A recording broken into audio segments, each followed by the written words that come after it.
तर माझ्या बाबड्यानं मी तुमचा आवडता स्पायडर गायकवाड आणि भाई आजच्या दिवशी सुरुवात रोजच्या सारखीच झाली जरा तुम्हाला काय वाटतं रोज रोज नवीन काय बोचत ना आणू काय परत मग आज म्हणलं होतं शिरा आणि सॉरी शिरा नाही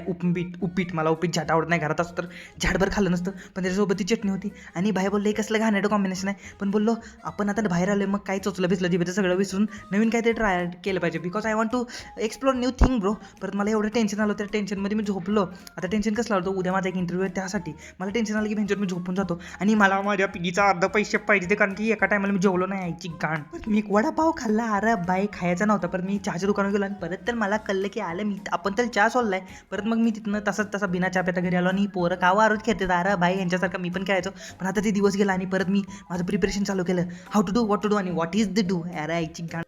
इंग्लिशचा अजिबात नाद करू नका आता मी फ्लेक्स मारतो बघा असली कीबोर्डमध्ये लाईट कोणाच्या बेंचवर आहे का कीबोर्डला परत मी गेलो खालतं आणि या दादासोबत गप्पा मारला लागलो आता गप्पा about my interview bro they told me how to crack bro अरे आज मी लय इंग्लिश बोलतोय रे दिवसभर तसं सगळं इंग्लिशच वाचायला लागलोय सगळी माहिती बिती करते आणि भाई त्यानंतर मी ट्राय केला आरशासमोर की मला कसलं बोलायचं अरे मी लय डेंजर बोलतोय रे मला कळलंय मी उद्याचा काही इंटरव्ह्यू क्रॅक करणार आहे परत आज होता अंड माझी गांड जळवली एवढे मी खात नाही म्हणून माझ्यासमोर खात आहेत पण मी पनीर खाण्याची गांड जळवणार आहे मला माहिती आहे त्यांची नाही जाणार तरी पण जळवणार आहे